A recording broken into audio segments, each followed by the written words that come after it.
envie de diffuser vos spots publicitaires pour impacter plus vos cibles? Chers annonceurs, votre télévision en ligne Guérite TV Monde vous propose des espaces sur ses meilleures émissions, à savoir Au téléphone, Tour d'horizon, Ça parle femme, la vraie version. Pour plus d'informations, contactez le service commercial au 00229 91 19 10 10. Guérite TV Monde, le leader de Web TV. Les grandes contradictions, une émission de décryptage de l'actualité nationale et internationale avec Shamsdine Badaro, Gaspard Adjamossi et Achille Rousseau. Les grandes contradictions, c'est tous les vendredis sur Guérite TV Monde. Cette semaine, le chef de l'État béninois a rencontré les partenaires sociaux, c'est-à-dire les centrales et confédérations syndicales. Amis internautes de Guérite TV Monde, bonsoir et merci de prendre ce rendez-vous, votre rendez-vous hebdomadaire de votre émission Les Grandes Contradictions. Gaspard Adjamossi, bonsoir. Bonsoir, Shamsdine Badaro. Merci d'être là encore ce vendredi 29 avril. C'est moi. Achille Rousseau, bonsoir. Bonsoir, Shamsdine Badaro. Rencontre talent au syndicat. Aujourd'hui, vous êtes aussi un enseignant. Vous devez être un jour après cette bonne nouvelle. Ah ben, écoutez, qu'est-ce que vous appelez bonne nouvelle? La hausse des salaires. Non, mais le chef de l'État avait déjà annoncé sa bonne intention. Il avait fait la promesse depuis décembre de revoir les conditions de vie des travailleurs du Bénin en général. Ce n'est pas seulement les enseignants. Oui, si vous le dites, c'est une catégorie de fonctionnaires. Et alors, vous l'avez rappelé tout à l'heure, le chef de l'État a rencontré les centrales et confédérations syndicales pour discuter de la question. Oui, et au sortir de cette négociation, c'est vrai que les travailleurs attendaient donc d'entendre que dès le mois prochain ou dans 2 mois, ils vont commencer par jouir de cette promesse du chef de l'État. Mais les débats ne sont pas allés dans ce sens. Les discussions continuent. Le chef de l'État quand même a montré quelles sont les possibilités qui s'offrent au gouvernement aujourd'hui donc de faire cette augmentation. Mais tout au moins sur la question de l'augmentation ou de l'amélioration du SMIG, on peut dire que c'est réglé. Le chef de l'État et les partenaires sociaux se sont entendus, ils ont accordé leur violon sur 52 000. Ça vous engage aussi parce que là, je ne sais pas si votre avis a été pris en tant que patron de. Mais dans le compte rendu, on a bien lu que concernant les structures privées et autres, ce n'est pas encore une obligation. Bon, en tout cas, c'est dire que c'est à partir de chaque responsable d'entreprise. Je ne sais pas quels ont été les accords entre le patronat privé et le chef de l'État sur la question. Toujours est-il qu'on peut dire au Bénin aujourd'hui que le SMIG est passé de 40 000 à 52 000. Et l'autre chose, c'est que cette augmentation devrait normalement induire des charges au niveau donc, des sociétés entreprises, quelles qu'elles soient. Il faut dire que à ce niveau aussi, c'est une autre réflexion qui commence parce que si les charges augmentent, il faut aussi augmenter les recettes. Et c'est peut-être là où on peut avoir un peu peur. On peut avoir un peu peur par rapport à ce qui va se passer dans le futur. Bon, sur la révalorisation, le chef de l'État a annoncé 2 niveaux de révalorisation de salaire. D'abord, agir sur l'indice pour que ceux qui sont à la retraite puissent jouir aussi de cette augmentation, mais aussi faire un nivellement directement sur les salaires. Bon, c'est tant mieux. C'est tant mieux. Merci. Déjà, c'est de bonnes nouvelles. Comme vous l'avez dit, on attend quand même que cela prenne corps, effectivement. Sa mise en application. Exactement. Gaspard Adjamossi, en tout cas, concernant le privé, ce n'est pas encore une obligation. Donc, non, bon, c'est bien d'avoir commencé par le salarié. Donc, pour le moment, vous pouvez prendre quelques temps, mois pour c'est pas mieux vous planifier. Attention. Vous êtes un patron d'entreprise. Non, attention. Et de toutes les façons, vous savez, la discussion n'a pas eu lieu seulement entre le chef de l'État, son gouvernement et les centrales syndicales. Il y a eu les représentants également des patrons. Il y a le Conseil national du patronat du Bénin, et CNP Bénin. Il y a eu également la Confédération nationale des employeurs du Bénin. Donc, les patrons étaient également représentés à ces échanges avec le chef de l'État. Et c'est vrai, le SMIC n'est pas désormais à 52 000, il faut faire attention. C'est vrai qu'il y a eu les discussions et qu'on s'est entendu sur un certain nombre de choses. C'est-à-dire que quand les mesures vont commencer par être mises en application, parce que rien n'est encore mis en application, c'est vrai qu'on s'est entendu sur le fait que le salaire minimum interprofessionnel garanti sera porté, on connaîtra une augmentation d'environ 30%, c'est-à-dire de 40 000 francs à 52 000 francs. Mais ce n'est pas encore une réalité. Nous sommes partis d'une annonce ou d'une promesse de révalorisation salariale à des discussions. Et on est en train de rentrer petit à petit dans du concret. Donc, le SMIC, je ne pense pas qu'une catégorie d'employeurs soit dispensée de l'application du SMIC. Ça s'impose. Le SMIC s'impose à tout le monde. Maintenant, il y a d'autres aspects où on a laissé la latitude aux employeurs de faire des échanges, de poursuivre les discussions pour que cela soit fait. Et maintenant, par rapport à la revalorisation, je crois que Achille l'a également signifié. Il y a eu plusieurs niveaux de discussion. D'abord, dans un premier temps, on a dit tous les fonds qui seront mis en place ne seront pas uniquement réservés à la revalorisation. Il y a une pensée pour les AME, comment vous les appelez, les aspirants au métier de l'enseignement, où on pense qu'il faut faire une migration au lieu de les payer 9 mois sur 12, qu'il faut faire en sorte peut-être dans la même cagnotte de pouvoir leur trouver, si ce n'est pas, 12, oui, peut-être 12 sur 12 ou 11 ou 10. C'est une bonne nouvelle pour eux. Et maintenant, l'augmentation, la revalorisation salariale aussi, on a voulu faire en sorte que d'abord, qu'il y ait, comme l'a dit Achille, l'indice, l'augmentation d'indice qui permettra à tout le monde, aux retraités, à tous ceux qui sont actifs, de bénéficier de cette augmentation. Et ensuite, une augmentation à plusieurs niveaux pour permettre aux plus petits d'avoir une augmentation plus conséquente que ceux qui sont, par exemple, qui ont un gros salaire. Si vous prenez celui qui a 100 000 et celui qui a 1 million, on ne fera pas une augmentation. Et je crois qu'ils se sont entendus sur tous ces aspects-là.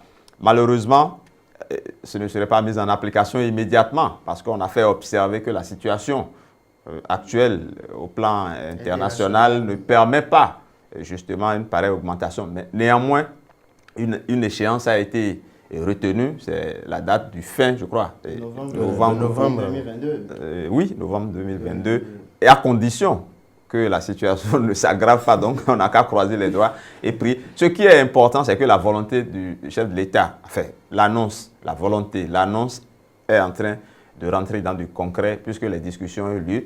Et selon les indiscrétions, le chef de l'État a été plus ambitieux même que certains de ses ministres ou même certains syndicalistes par rapport à la revalorisation dont il est question. Maintenant, on a dit que le SMIC sera augmenté d'environ 30%. Si les salaires peuvent aller également dans cette fourchette, pourquoi pas? Celui qui est à 100 000, s'il se retrouve à 130 000 francs le mois, je crois que 30 000 francs, ça fera beaucoup de choses et ça permettra, n'est-ce pas, de donner une meilleure qualité de vie aux fonctionnaires béninois. Merci, je reste toujours avec vous et on aborde tout de suite le deuxième sujet. Direction, donc toujours dans votre maison, même si cette fois-ci c'est de l'autre côté de Grand Popo, quelque part, le médiateur de la République initie des pourparlers avec les partis politiques en vue des législatives à Perzé en janvier 2023. Bon, a priori, on peut dire que c'est une très bonne initiative, même s'il faut de penser à... Mais il a dit que c'est pour anticiper. Enfin, ils ont dit, parce que l'institution n'est pas réduite à une seule personne, on a dit que c'est pour anticiper sur les éventuelles violences. Bon, moi, je ne sais pas. Je ne sais pas, hein, par rapport aux législatives qui arrivent, je ne sais pas ce sur quoi on peut se baser. Et je ne sais pas si le médiateur de la République est qualifié pour mener un second ou un troisième dialogue politique, parce que c'est en quelque sorte un dialogue politique qui est en train d'être mené, alors qu'entre-temps, il y a eu un dialogue politique juste après les dernières législatives qui ont d'ailleurs conduit à la révision d'un certain nombre de tests et qui ont amené aux élections communales. C'est bon qu'il faut peut-être anticiper, mais malheureusement, vous avez déjà constaté, il y a au moins 2 défections de partis politiques. Donc l'objectif, à mon avis, je ne sais pas si ce serait atteint. Restaurer l'espoir, dit Niet à une pareille rencontre. Le PRD n'y était pas, même s'ils ont dit que c'est une question d'agenda. On verra si d'ici le 5, ils y seront. Ceux qui y sont aussi, je prends l'exemple du parti de notre ami ou votre ami Toleba, FCDB. Soumano Toleba. Le parti qui ressemble au FCDB.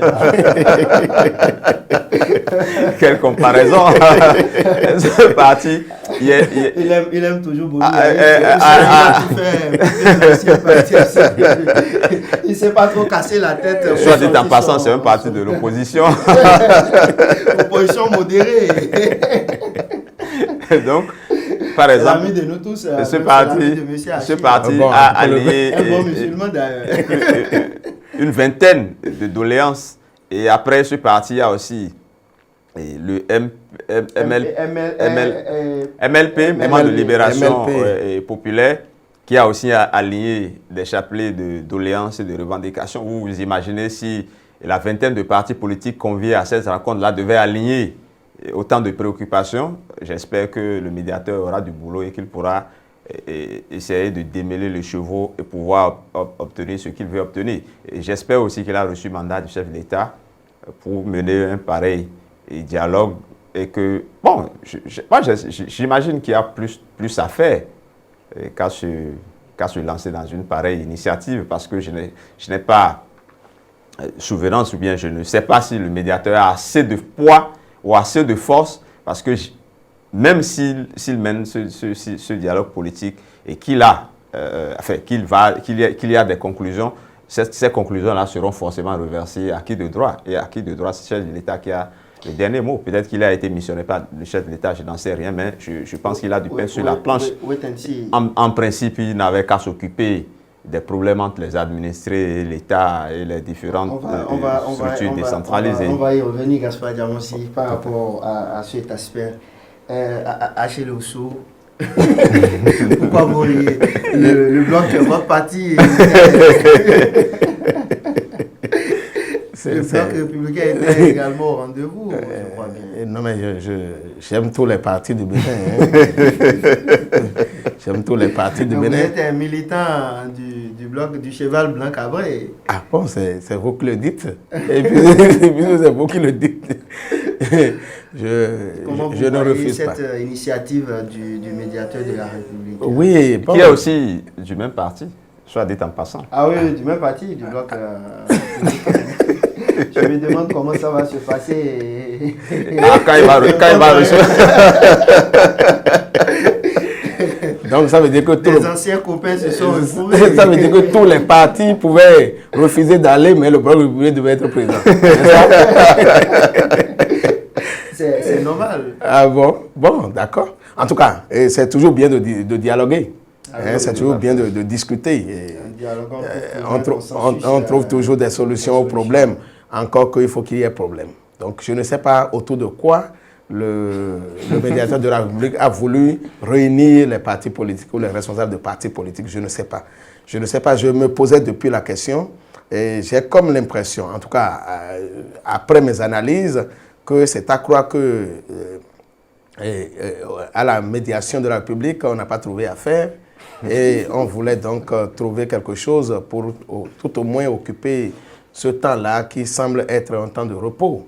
Sinon, c'est pour la première fois que nous entendons que le médiateur de la République a pris l'initiative de rencontrer les partis politiques. C'est pour la première fois parce que, comme l'a rappelé tout à l'heure Gaspard, il y a 2 institutions qui sont bien placées pour jouer, pour faire ce travail-là. Et d'ailleurs, nous avons vu, sous l'ancien président de la Sénat, Emmanuel Tiando qu'il y a eu des initiatives de ce genre à la veille des élections pour discuter. Qu'est-ce qui vous dérange concrètement Non, ce qui dérange, c'est que quand on parle de médiateur de la République, on sait quel est quand même son cahier de charge. Ça fait partie de son cahier de charge. Bon, moi, je ne le savais pas. Peut-être que c'est vous qui m'informez vraiment. Et si tel est le cas, je donne ma langue au chat. Il faut prévenir le mal. Mais quel mal? De quel mal nous parlons? On vous connaît dans ce pays. Est-ce que les partis, même si le médiateur devrait donc peut-être prendre cette initiative, il faut que des partis politiques aillent se plaindre à l'institution. Mais on ne nous a pas dit qu'entre-temps, les partis politiques se sont plaints et que, bon, enfin, on saisit l'institution pour demander sa médiation dans une crise politique. Et jusque-là, bon, ce à quoi nous assistons, malheureusement encore, c'est la défection de ces partis politiques qu'on invite pour discuter avec eux. Et on veut discuter même de quoi? De prendre part à cette rencontre ou pas? Et non, mais je crois que ça ne fait pas une bonne image de l'institution qu'il appelle quand même des gens pour discuter des questions aussi sérieuses que des questions liées à des élections dans notre pays et que ces partis refusent. Oui, hein, au-delà de tout, c'est vrai, quand on parle de restaurer l'espoir, je vois. On connaît de qui il s'agit et on devrait même se demander, bon, est-ce qu'il avait aussi sa place là? Parce que un parti dont nous disons qu'il est en train de perdre des plumes, qui Gaspard avait rappelé la dernière fois, qui peine même à remplir les formalités pour une existence légale. Bon, est-ce que il revenait au Restaurer l'espoir de réagir de cette façon-là par rapport à cette invitation? Mais bon, au-delà de ça, on se pose aussi la question de savoir pourquoi le médiateur de la République a pris lui-même cette initiative-là. Ça, vraiment, on n'arrive pas à comprendre. Merci. Il faut peut-être que le président le médiateur, non, c'est le médiateur, non, le médiateur de la République vienne au-devant de la scène pour expliquer pourquoi il a pris cette initiative. Une synthèse certainement après cette rencontre. Certainement. On croise les bras. On croise les bras et on verra bien. Un autre sujet, je reste toujours avec vous, Achille. Le chef de l'État a donné sa position par rapport aux députés pensionnaires. Ah mais, le chef de l'État nous a entendus certainement, parce que je crois qu'on a tiré à boulet rouge sur cette initiative des députés. Il est allé dans le même sens que nous, parce que nous l'avions dit ici la dernière fois, pour attendre une pension, une retraite, il faut avoir été un fonctionnaire recruté, enfin, il faut avoir été quand même un employé recruté qui a travaillé sur un certain nombre d'années et sur la base d'un contrat. Et c'est ce contrat-là qui vous donne droit à une retraite, à une pension. Et donc, les députés, on ne sait pas. Ils ont signé leur contrat politique avec le peuple. Ils sont allés dire au peuple qu'ils ont choisi, en fait, qui peut le représenter pour défendre donc ses intérêts face qu'on appelle à l'exécutif. Alors donc, c'est normalement avec le peuple que les députés devraient aller et parler donc d'une certaine retraite. Et si le peuple pense... Donc après l'Assemblée nationale, on peut lancer une souscription volontaire pour soutenir... Je crois que ben, si vous pensez qu'ils vous ont bien représenté, c'est ce qu'on devrait faire pour une certaine reconnaissance, une certaine gratitude par rapport à la bonne représentativité donc, de nos représentants à l'Assemblée nationale. Mais si tel n'est pas le cas, je crois que cette question-là devait peut-être prendre l'aval de l'exécutif au départ, parce que je crois que le couloir est bien tracé. C'est quel député les deux là, c'est qui Bon, nous attendons. Nous allons demander au président à l'Assemblée nationale. Je ne sais pas le député qui l'a fait. Je ne comprends pas le président. Moi, vous êtes au Parlement et... Non, moi, je leur suggère de créer un syndicat. Ah oui, ça leur permettra de mener les discussions avec le président de la République et de négocier. Ce député et jusqu'à présent. Non, Ce qui est sûr. Je ne suis pas sûr que ce soit un député pris comme ça. Ce qui est sûr, le dossier sera appelé. Quand le dossier sera appelé, on saura qui sont ceux qui sont derrière cette proposition de loi. Et écoutez, il y a déjà des députés qui disent qu'ils ne sont pas d'accord avec ça. En tout cas, on attend de savoir. Je ne veux pas appeler de nom. Vous savez, souvent, je n'ai pas appelé de nom. Ce que je voudrais dire, c'est que, en tout cas, nous, on a donné notre opinion sur la question la dernière fois. Et notre opinion est claire. Nous ne sommes pas d'accord avec cette manière de procéder. Et c'est vrai que le chef de l'État aussi vient de dire qu'il n'est pas d'accord avec cela, par principe qu'il n'est pas d'accord avec cela. Mais est-ce que le chef de l'État peut dire qu'il n'est pas d'accord, comme moi, en tant que simple citoyen, je dis que je ne suis pas d'accord? Le chef de l'État a beaucoup plus de pouvoir que nous. Et si vraiment il n'est pas d'accord, dans les prochains jours, nous allons voir ce qu'il fera. Oui, il a donné sa position. Mais en dehors de la position du chef de l'État, il a le pouvoir d'arrêter ça. Et j'espère qu'il le fera. J'espère véritablement qu'il le fera. C'est ce que moi j'ai envie de dire juste sur ce sujet. Non, mais en fait, est-ce qu'on devrait... Oui, c'est vrai que le chef de l'État a beaucoup de pouvoir, mais est-ce qu'on devrait lui dire d'anticiper pour les arrêter? Moi, à l'entendre, le chef de l'État a dit que les députés ont l'initiative de la loi. Et en tant que tel, on ne devait pas les empêcher peut-être de discuter sur un pareil sujet. Mais là où nous attendons le chef de l'État, c'est que le dossier sera certainement au niveau donc de l'exécutif. Parce qu'il faut installer les ressources, n'est-ce pas, pour couvrir les charges liées à cette pension-là, si ça venait à être accordé. Et c'est là, peut-être qu'on devait attendre la position claire de l'exécutif et du chef de l'État. Mais je crois que la réaction du chef de l'État va faire retirer, j'ai dit, même si le chef de l'État n'instruit pas. Nous sommes dans un pays sérieux. Bon, je crois que déjà, c'est déjà bon qu'on dise qu'il y a certains députés qui ont commencé par refuser. Donc ça commence pas à venir. La réaction du chef de l'État ne peut pas faire retirer. Non, il ne faut pas donner aussi au chef de l'État les pouvoirs qu'il n'a pas. Nous sommes dans un pays démocratique et il y a ce que nous appelons la séparation des pouvoirs.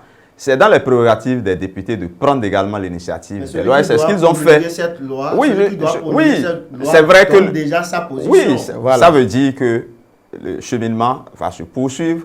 On ne va pas retirer. On ne va pas retirer parce que le chef de l'État a dit je ne suis pas d'accord. Le processus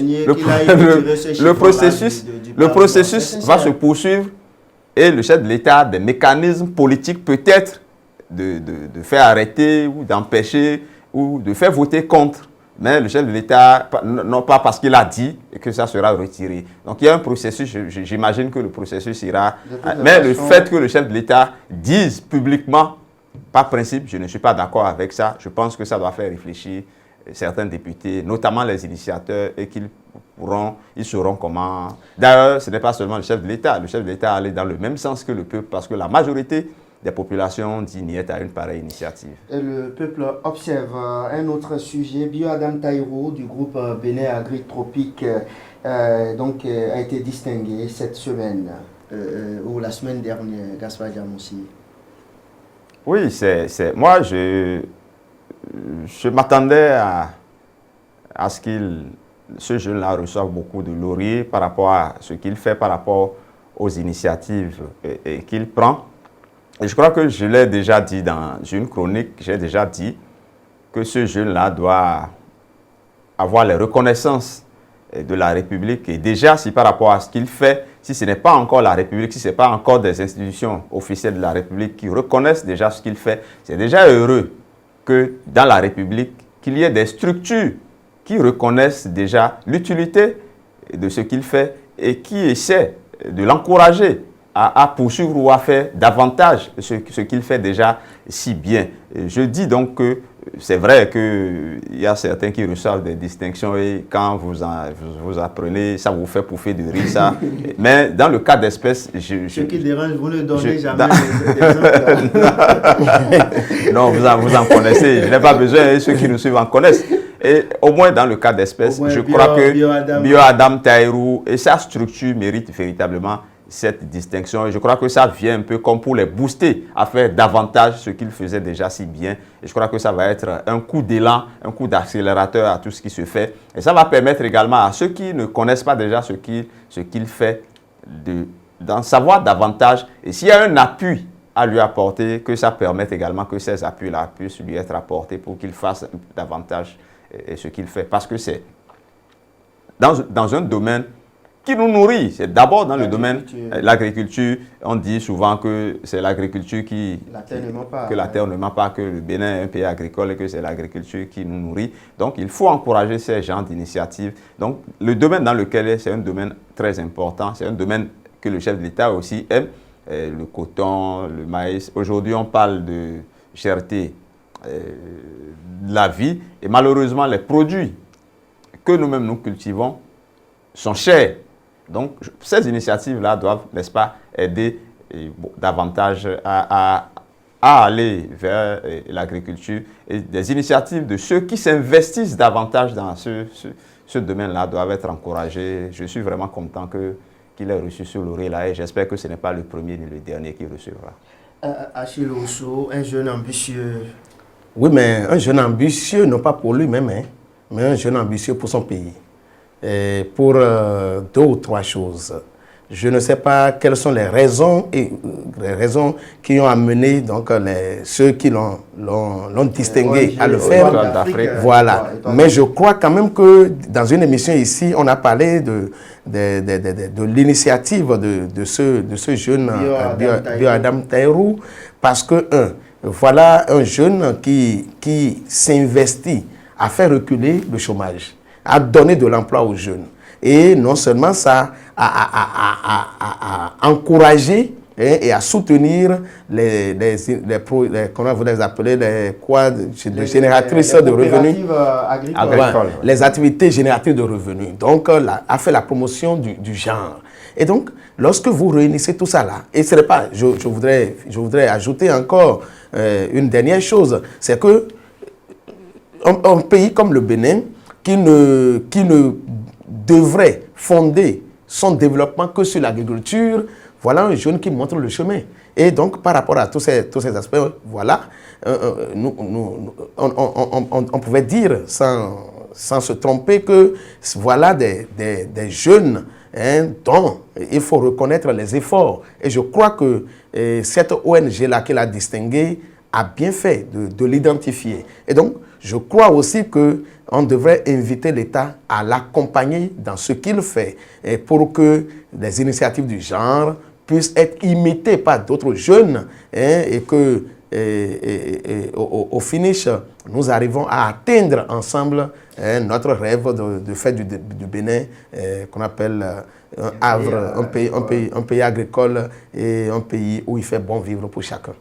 Merci beaucoup. Un autre sujet, élection d'un nouveau président à la tête des Dragons de Lomé. Gaspard Diamossi, une nouvelle ère s'ouvre-t-il pour le club orange et noir? Ah oui, je le pense, d'autant plus qu'il y a quand même plusieurs années déjà que le club phare du Bénin, et je dirais le club phare de Lomé, végète un peu dans la médiocrité, je vais dire, parce qu'il y a quand même très longtemps que les Dragons n'ont plus jamais gagné de titre.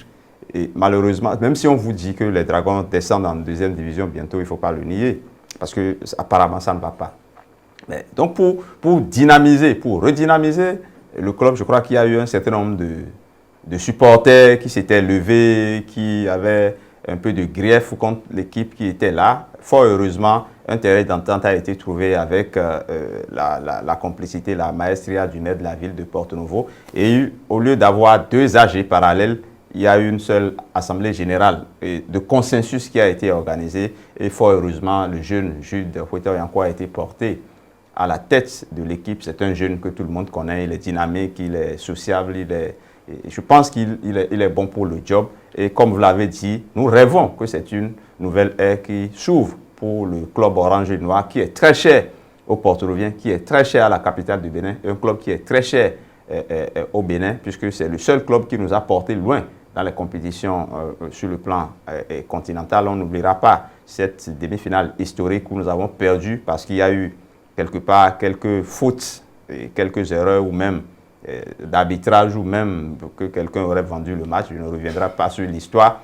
Mais c'est un club qui est très cher au Bénin. C'est d'ailleurs le club, c'est d'ailleurs le club, c'est d'ailleurs le club le plus titré du Bénin. Donc, je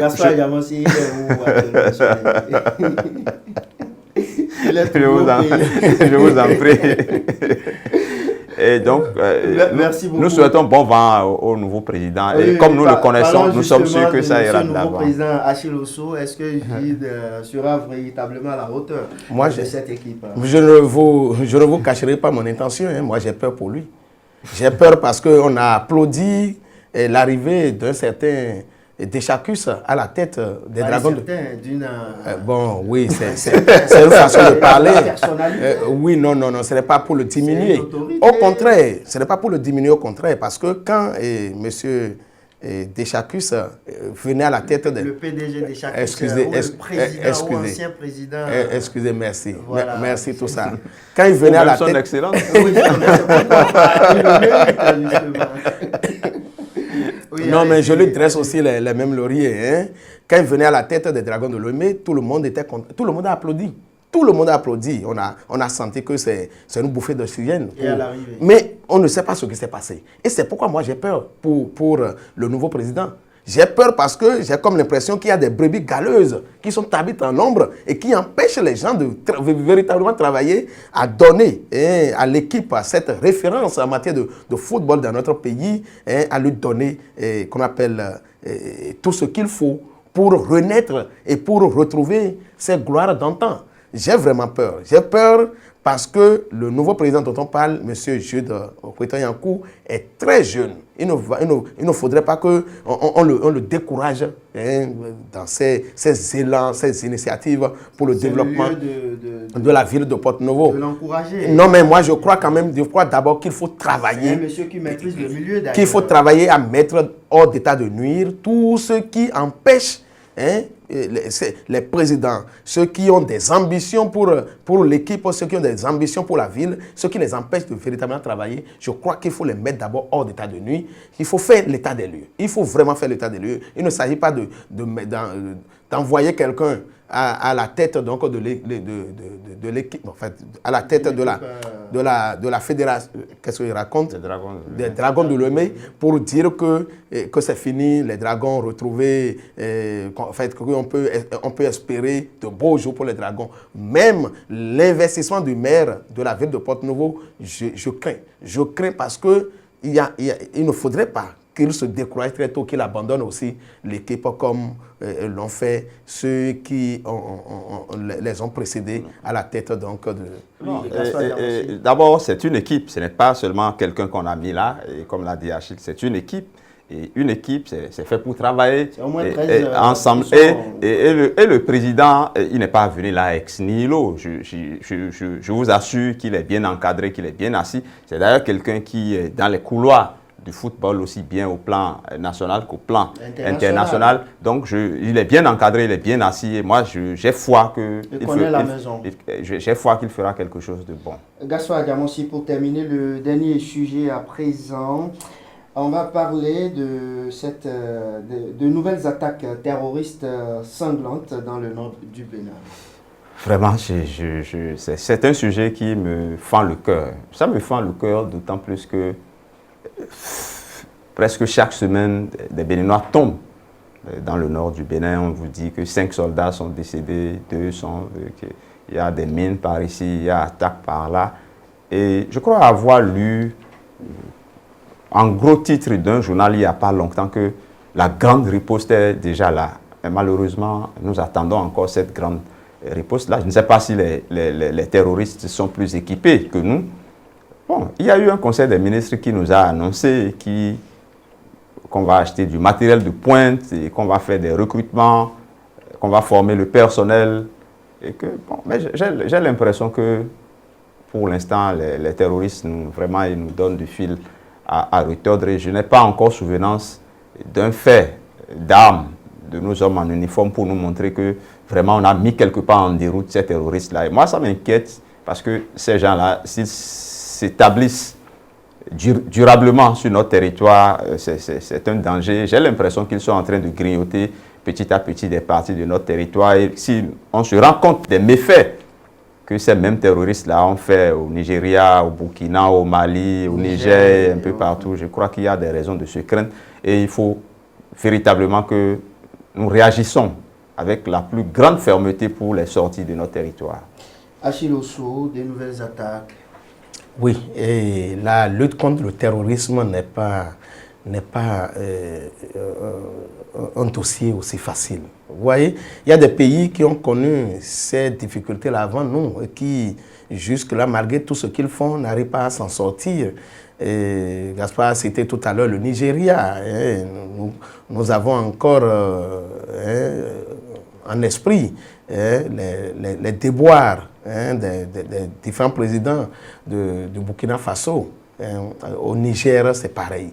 Donc, je crois que c'est vraiment difficile de faire face à ces gens-là. Mais il va falloir que le pays prenne ses responsabilités. Il va falloir que le gouvernement se donne vraiment les moyens d'aller contre ces terroristes-là et de gagner la partie. C'est très important parce que ça vient ternir un peu la gouvernance du régime, ça vient ternir un peu l'image de notre pays en matière de sécurité et en matière de lutte contre le terrorisme.